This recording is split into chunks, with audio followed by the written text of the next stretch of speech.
Hi, this is Nancy Yearout, and welcome to my show, High Road to Humanity. In every episode, I tell you powerful true stories filled with great wisdom that you can use in your own life as you strive for a higher road to travel. My featured guests will have their own unique stories to tell that enlighten your mind and your soul. So kick back, relax, and learn the secret to success when you take the high road. First touch, strong connection, it lays deep in your soul. Hi, this is Nancy Yearout, and welcome to High Road to Humanity. And I have a fabulous gentleman here today. Jim Girouard is here. And, we're going to talk about, all different subjects, but let me read you his bio so you kind of get a gist of what we're going to talk about today. So in 2009, Jim Girouard invented a divination method and gave a free lecture in Sedona, Arizona, hosted by Dr. Patrick Flanagan, and now teaches the method online. So we're going to learn about that. In that same year, he became an award-winning artist at the Finchburg Art Museum in Central Massachusetts. Now he's written 3 published books on Amazon: Code Divination, Rise of the New Mythic Leaders, and Journey into Eternity, which I have with me today. In 1977, he became a certified acupuncturist, of which there are only 20 practitioners in the world. Now, check this out. So the acupuncture system uses hot and cold temperature rather than needles. So I'm interested to find out about this. He's presently doing palm readings to jumpstart the learning process of the dice method. And he has a donation center for anyone who would like to contribute. He's also doing group dice meetings on Zoom to assist anybody who would like to learn the decoding of the dice letters. This is really interesting. He's also a songwriter with 200 songs written and recorded. Welcome to High Road to Humanity, Jim. Thanks for having me on. I'm really glad you're here. Tell us your story. How'd you get so into all the spiritual stuff? I'm curious. Well, back in the, around 2009, I had this idea about doing something for people that were coming to the Hare Krishna temple, because they were coming in saying that they were seeing Amma, the hugging saint. Okay. So really what they were telling me was that they were looking for personal connection, but they weren't saying that they're not getting the connection at the temple. And that's mostly because the devotees in the temple were very busy. We're very what? Busy. Okay. But the philosophy was there. The lectures were there, and the food feast and the dancing and the lecture and the philosophy was all there. Yeah. But they didn't seem to be getting the personal connection that they were looking for. So they would go see Amma, the hugging saint. Okay. So my idea was to give them both. So I had this idea, and the desire was there, but I didn't have a method. So when I looked into the Bible code, I found out that they were getting answers and predictions from, scanning through thousands of letters. Mm-hmm. And the story behind that is there was a timeline where there was a nuclear war, and the handful of survivors, which is now 200 or 300 years in the future, decided they were going to stop this nuclear war. So what they did was they put together 5 books, and those 5 books contain all of the knowledge of the Akashic records, which is past, present, and future of knowledge of all things. Mm-hmm. So then what they did was they traveled back in time, and they placed the 5 books into the Bible. And then somebody figured out that every 50th letter spelt the word Torah. So later on, they figured out that they could run a computer program. And with a computer program, they were able to scan through thousands of letters. So now if you punch in your name, you get the year you were born, your parents' names, how many brothers and sisters, Mm-hmm. how long you lived, who you got married to, how many children you have. Everything is there. Which 5 books of the Bible? Can I ask that? Offhand, I don't remember. Okay, I'm just curious. Go ahead. Okay, so these 5 books were now in the Bible, and they figured out that the letters in these 5 books were coded, or encoded is a better word, Right. and that they could ask questions to get predictions. So then there was a group of researchers that tried to prove that the Bible code was a hoax. So what they do is they ran Moby Dick, the book Moby Dick. They Mhm. ran it to Yeah. the computer and they scanned the letters and they get all the same answers and predictions. So what they were saying was the Bible code was a hoax. But what I was thinking was they didn't prove the Bible code was a hoax. They proved that if you had access to thousands of letters, you can get answers and predictions. Mm, okay. Interesting. So then I started thinking, how do I get the letters? So I got 5 dice from a CVS. I was throwing the 5 dice 20 times, getting 100 letters. And in my first reading, it said, ask Joe to aim a hot bid. Well, Joe is spelled J-O, which is kind of a slang word for, he's a good Joe. Hmm. So I knew that the word Joe meant Kevin. Because this guy, Kevin, was coming around to the temple. He was trying to get the devotees in the temple to invest in a website where you could double your money. Yeah. So I looked up his number. I called him. He was in Florida. And when he answered the phone, I said, Kevin, you're not going to believe this. And the first thing he said was, I was just thinking about you. Yeah. So right there, I felt like I had invented a method that worked because I made a connection on my first reading. Okay, so now I had a method that I could show people and teach them how to do readings and actually do the same thing that a psychic does without psychic abilities. Well, wait a minute now. I'm connecting. I'm a psychic. I'm intuitive. I have a clear knowing. I'm clear cognizance. And I connect to God, the divine, a higher vibration. It's really, I'm connecting to a higher vibration every single day. And because I do that, I'm able to get messages. How are you able to do it with the dice? Are you connecting to it's all energy. So what energy are you connecting with in order to get that information? I guess is my question. But okay, what you're describing is the way a person's mind is wired when they're psychic. Okay. Okay, person's wiring of the mind for a psychic is different because they have the ability to separate their own thoughts from what's coming in. Right. But in my case, in most people's case, I think, you have to bypass the thinking mind to get to the higher self, Mm-hmm. which is the oracle. Mm-hmm. And the oracle of the higher self is connected to the all-knowing mind known as the Akashic records. Right. Okay, so what you're doing is you're tapping directly into it and you can see it. Yeah. Now you can do that too, right? I'm more intuitive. I Okay. have, I see.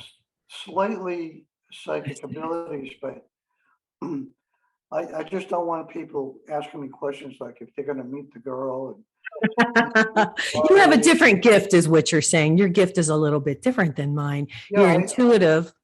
Yes, Go ahead. more I'm sorry. intuitive, but during the awake state, I'm really just like everybody else when it comes to basically not being psychic because it took me 3 years to learn the dice method.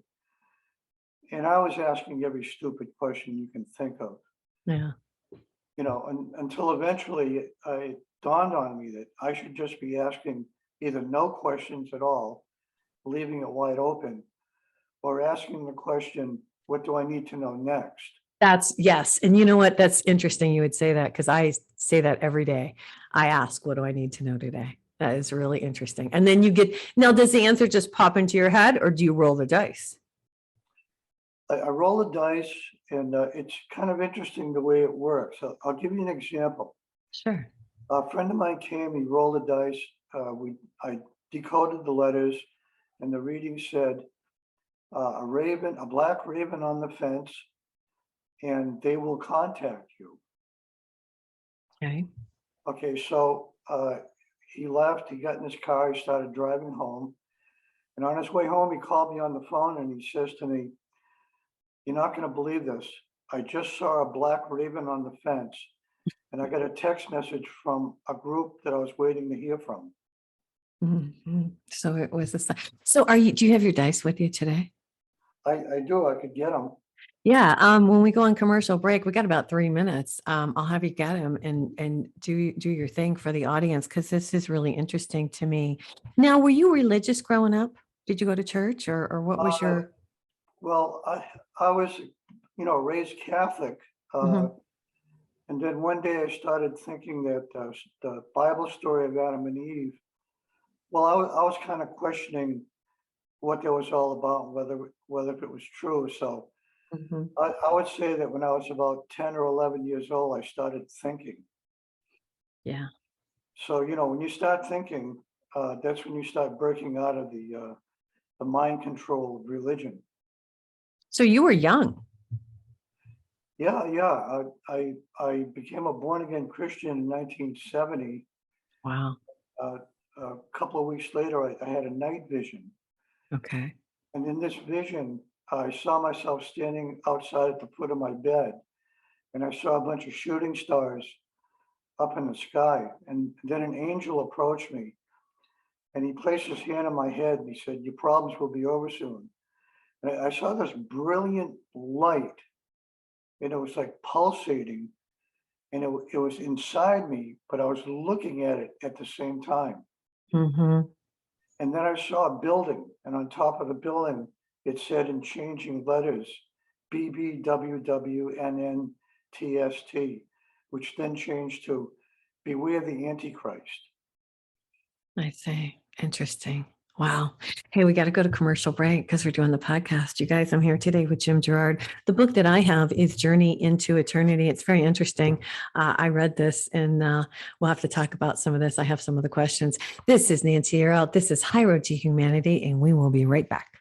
This is Nancy Yearout. This is High Road to Humanity. I'm here today with Jim Girouard. His book is Journey into Eternity, and he has a couple other books. We're going to talk about the dice code divination. Now, how do you figure this whole thing out? So are you going to teach us how we do this? Like, do I ask you a question or what do we do? I'm going to give you an idea how it works. Okay. Okay, here's what the dice look like. Okay. Oh, nice. Okay. And there's only 3 dice? No, I use 26. Okay. 26 dice, and they all have letters. Okay.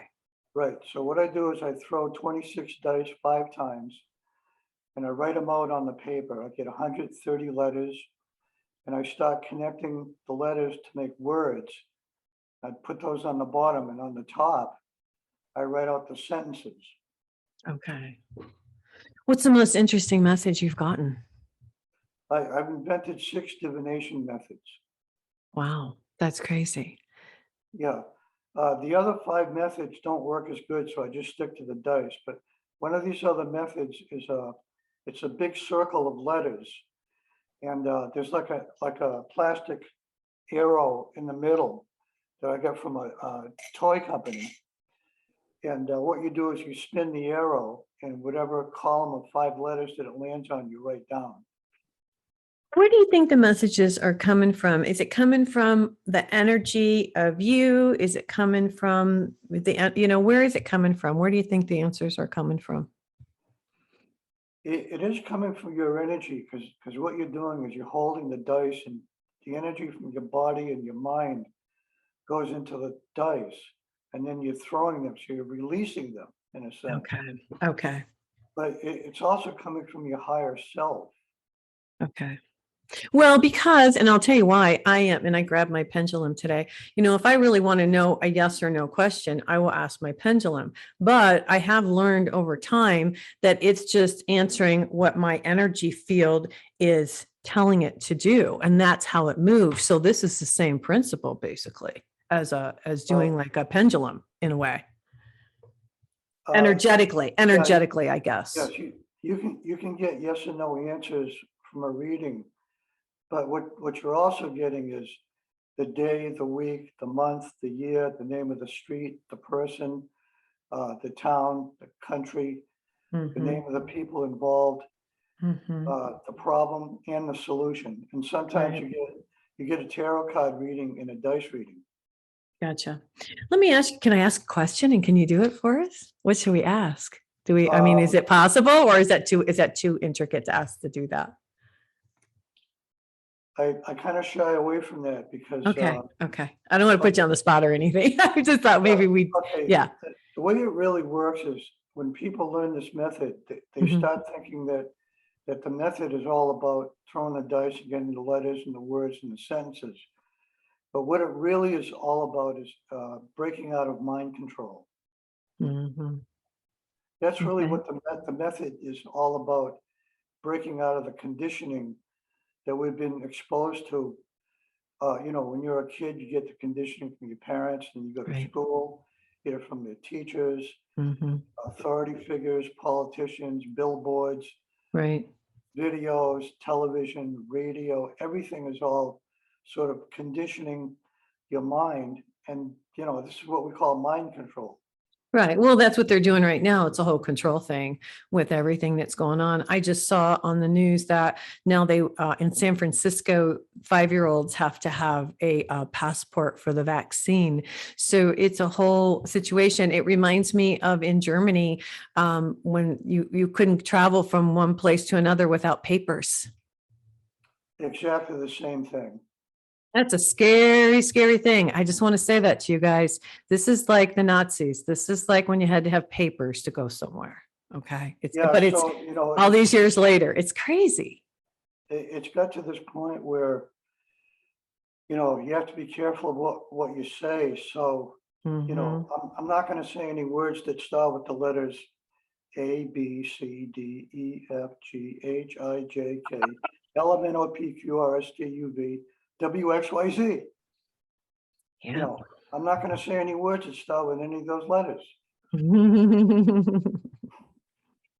Talk to us about what you have found out from your dice about the future for humanity. Do you have any messages that you've received that you'd like to share with the audience? Well, I think at this point, if you're not pissed off, you don't know what's going on. Right. Now, my thing is to stay centered. I like what you talk about, changing the mind. I'm really into that. I've been talking to the audience about changing the mind. When you get a negative thought, I've been singing, I change that thought immediately. And that's what we're doing. I'm not trying, I'm doing it. I'm reprogramming my mind so that those negative thoughts that come in, I get rid of them. Is that what you do too, in a sense? Yeah, I learned such a great deal amount from doing the Dutch method that I'm kind of trying to squeeze 10 years into a sentence. Okay, I gotcha. I gotcha.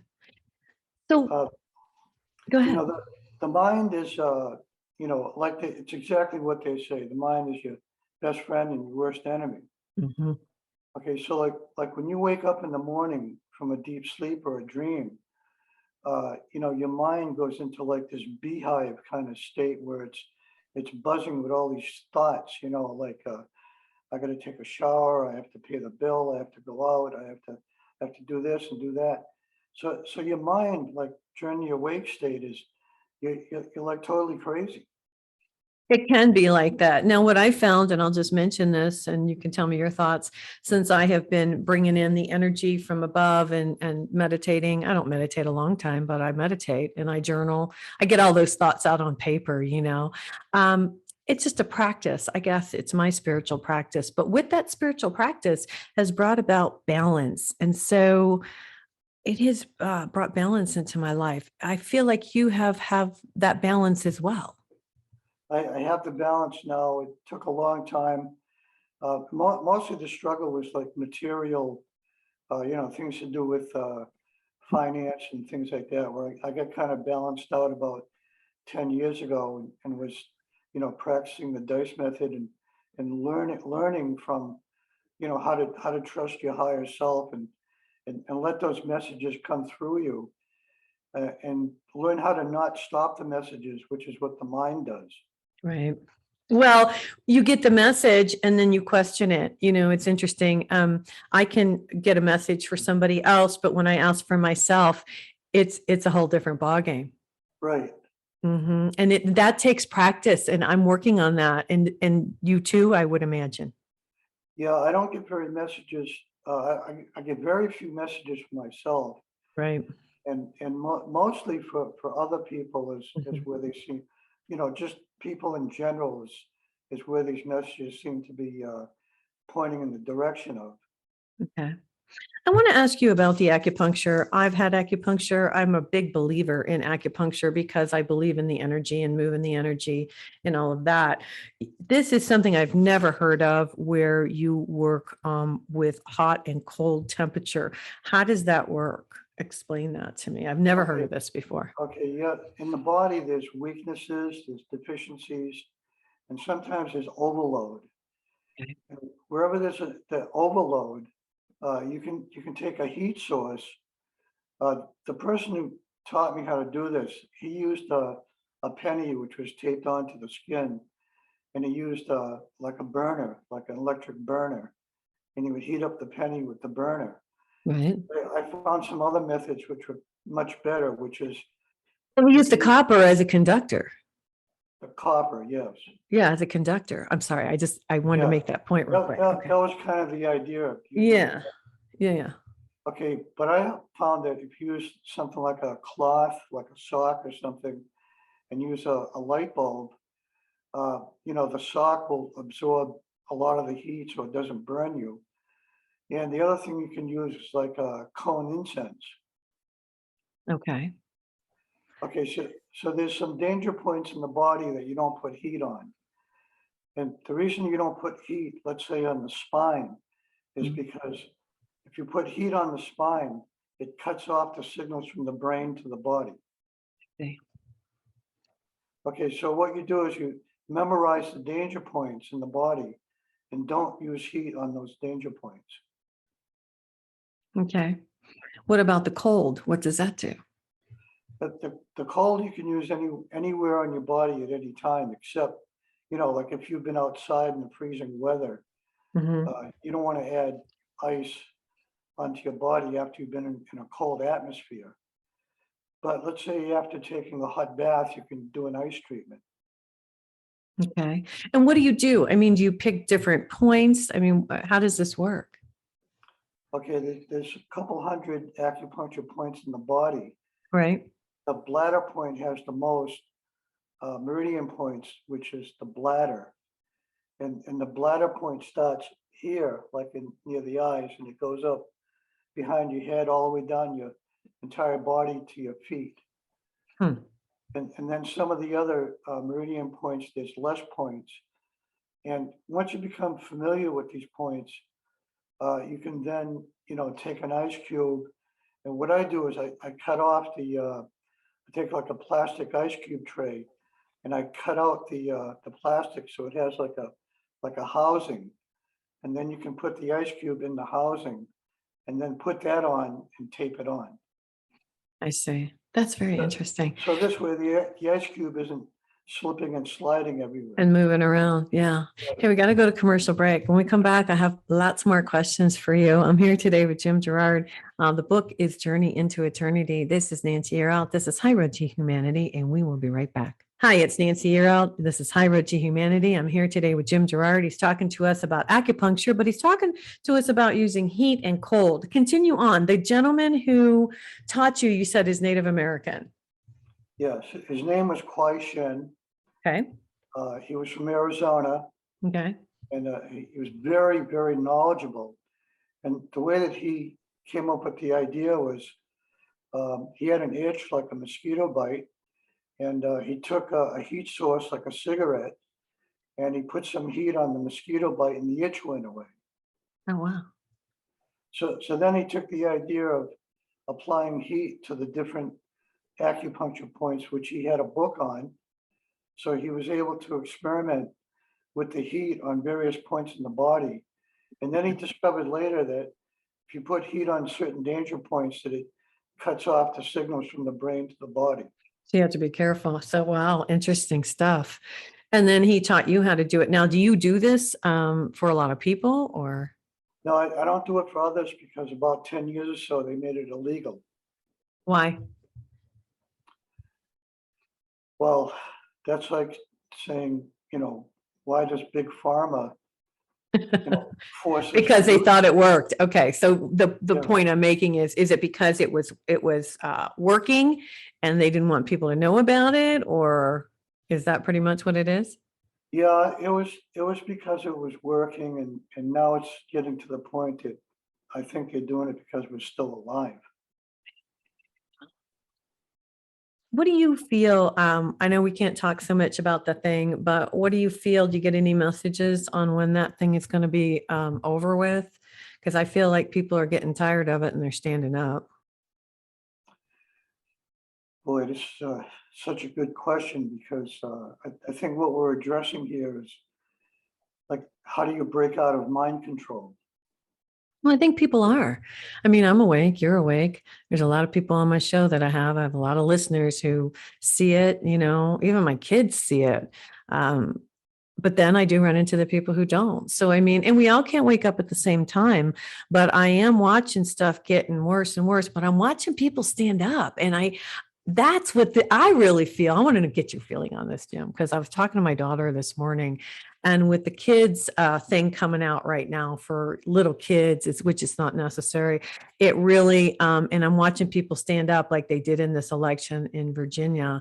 So I'm hopeful, and I feel like people are starting to stand up, and that's what this is all about, that we stand up and use our voice and say no. Yes. What do you think? I think the most important thing here is don't compromise your priorities. Mhm. Yeah. If your priorities are compromised, and I think for most people, their priorities were compromised 20, 30 years ago.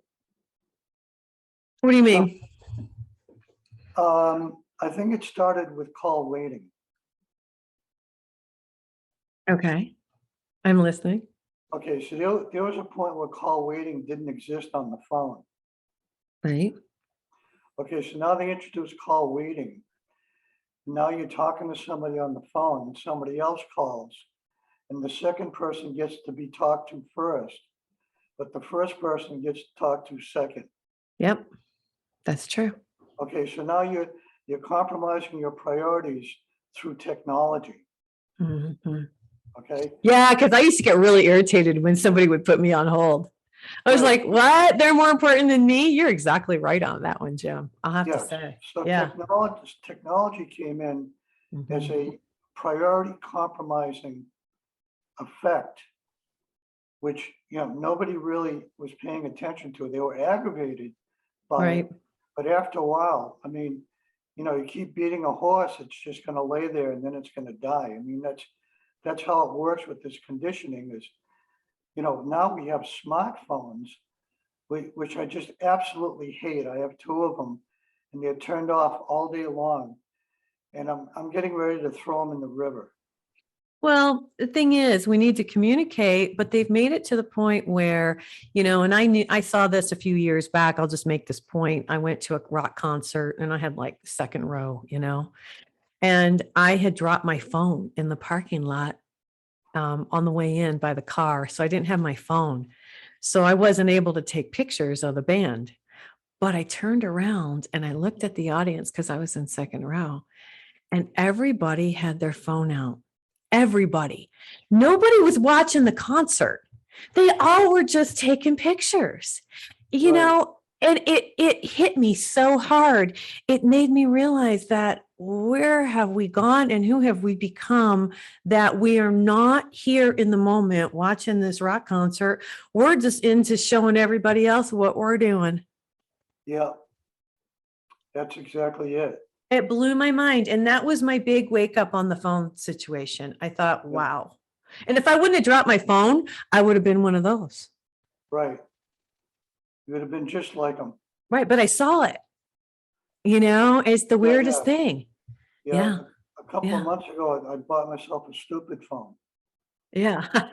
Just a regular phone, huh? just a regular flip phone. Doesn't Mhm. have all the bells and whistles. Mhm. Like one of these smartphones that I have. These bells go up all day long and nobody's calling me. I know. I know. Talk about 5G. Okay, the Trump administration replaced the central core of the 5G antennas with vanadium. What is that? Vanadium is a substance which renders the 5G antenna harmless. Okay. Okay, I have a filter in my wall socket. Paid about $400 for it, but it was really worth it in my opinion, because this filter that I have cancels out all 5G antennas. Okay. And I just do stuff like this. Here, I'll show you what I have. I have this on my computer. You've probably seen these before. Yeah, the orgone. Yeah, there we go. I have this. I keep the, I do the, and I put the selenite.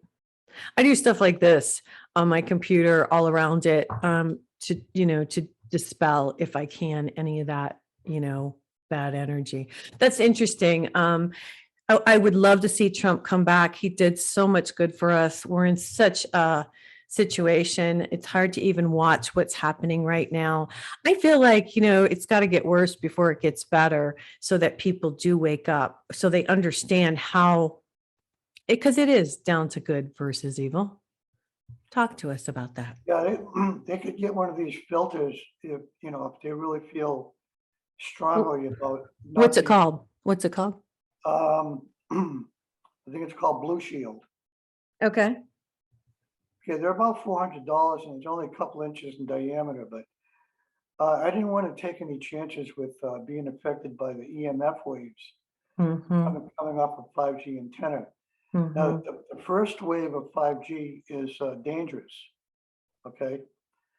And that's where you get, all of these researchers that have gone around saying that it affects your blood. You shouldn't have them. There's a lot of protest against it. So what you need to find out is whether or not the 5G antennas they're putting up in your area is the first wave or the second wave. I see. The second wave is the Trump 5G, which has a vanadium, which cancels out all of the harmful effects. That's the second wave, you said. The second wave is the Trump 5G. Okay. Do you see, what do you think? Do you think he's going to come back? No, he's not going to come back. He never left. I love it. I love it. You still think he's working behind the scenes, taking care of us? Well, maybe he's the wizard behind the curtain. Maybe. I think that's awesome. That I feel that way too. But like I said, and you didn't say anything, but I'm going to ask you again. All the stuff going on that Biden's doing right now, I'm watching it all happen. This whole thing, this whole global warming conference that they took over 84 vehicles and they flew everybody over there. I mean, if you want to go green, let's go Zoom, right? Why fly 84 vehicles? And so I'm watching all this go on, and I just want to know what you think. I mean, when's it going to stop? When's it going to end? I think it's up to us to stop it, but I don't really see it as stopping it as much as I kind of think of it as there's this kind of a glow of communication that we need to have with each other, where we're just sort of connecting and resonating with each other on a higher level, other than just boy and girl talk and stuff like that. Mm-hmm. All this lower energy stuff that we were Mm-hmm. brought up with and conditioned under doesn't really connect us. That's true. That's absolutely true. Well, and it's as we change, the vibration changes and the energy changes. And I think, we have to be the example as we wake up and other people, wake up the energy, we go out into the world. And I think we can make a difference. Don't you agree? Yeah. I kind of give up on trying to wake people up. Oh, no, you can't. They have to do it themselves. Yeah. Yeah. Yeah. I started thinking along the lines of putting them all to sleep. No, don't think that. What I think is, and we got to go to commercial break, is, Jim, that we are the example. And then people ask, well, or they see us and why are they so happy? Why aren't they affected? And then they start to realize. And I think that is the best thing that we can do, is use our our higher energy to elevate others is my point on this one. Yeah, So I don't know. He'll be attracted. Yeah. You guys, I'm here today with Jim Girouard. His book is Journey into Eternity. How do people find you? Do you have a website? I'm going to send you a link to my Facebook page after it's over. Okay, cool. We'll put it on there. This is Nancy Yearout. This is High Road to Humanity, and we will be right back. This is Nancy Yearout. This is High Road to Humanity. I'm here today with Jim Girouard having a really great conversation. Jim, I know you read palms. I've had some palmists on the show. Talk to us about this. I really believe in the art of palmistry, by the way. Okay, sometimes if someone asks me to do a reading, what I'll do is I'll ask the oracle of that person to send a message into the letters. Oh, And the reason I do that is because I don't want my thoughts and feelings being mixed up in the reading. okay.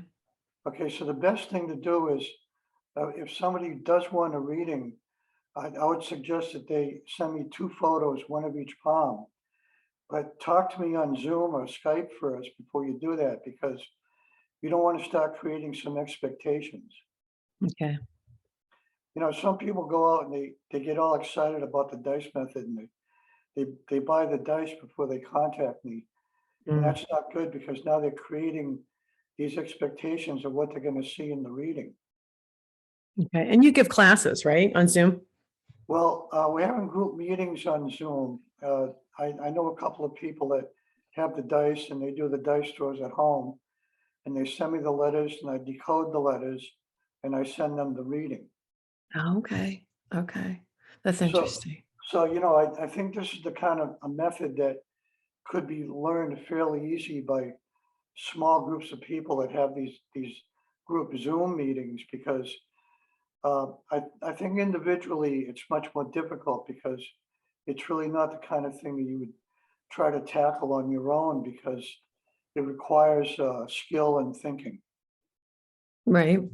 But people can learn to do it. Now, have you taught other people how to do this? Yeah, I've taught about 100 people how to do it. But like I was saying earlier, the problem is they start thinking that the method is all about the dice and the letters and the words and the sentences, but it's really all about opening yourself wide open and asking the question, what do I need to know next? Right. And It's going within. It's working on your inner self, is what you're right, saying. Yeah. right. Hmm. You ever hear of Sean Stone? Yes. His father was a famous director. Right. Okay, I taught him the method. Oh, really? Yeah, he was doing the dice drawers and sending me the letters. Nice. And every time I decoded one of his readings, they all said the same thing.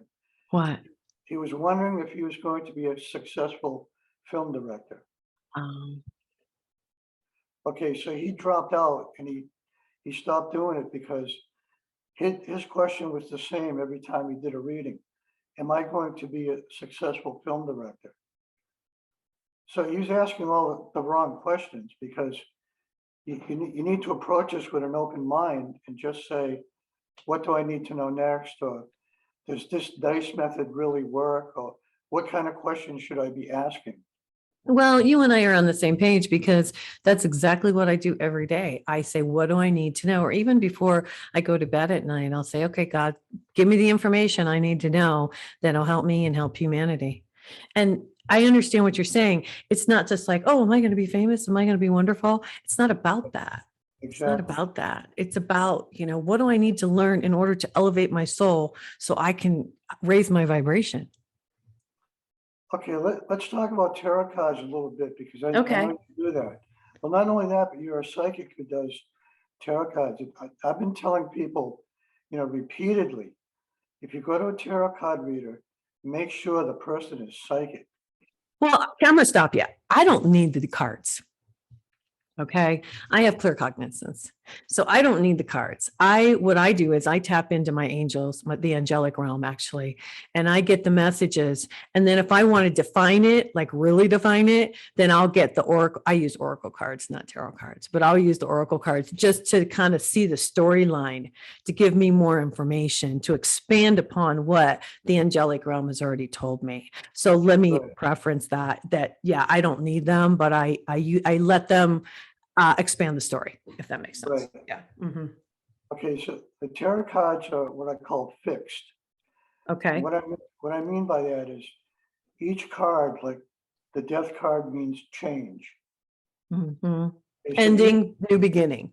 right. So each Okay. card has a specific meaning. Hmm. That's what I mean by fixed. Mm-hmm. But the dice method is fluid because a single letter doesn't mean anything unless you connect it to the other letters and make a word. Mm-hmm. Okay, so when you take these dice in your hands and the vibrations from your mind and your body go into the dice and you throw them, you're releasing them. Right.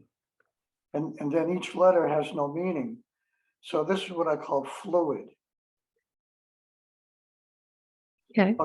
Okay, so now you're getting all the details in a reading, like the day, the week, the month, the person, the event, the street, the town, the country, the time, the Mm-hmm. event, the solution and the problem all come Right. up in the Right. same. Now I can do that. I can do that, by connecting, but I can't do that with the cards. Like if you ask me a question like, hey, Nance, when's this going to happen? I ask, I get the answer. That comes from the higher vibration. That comes from the higher self, comes from God, comes from the angelic realm. But the cards can't tell me that. So it's the right. same thing with the dice.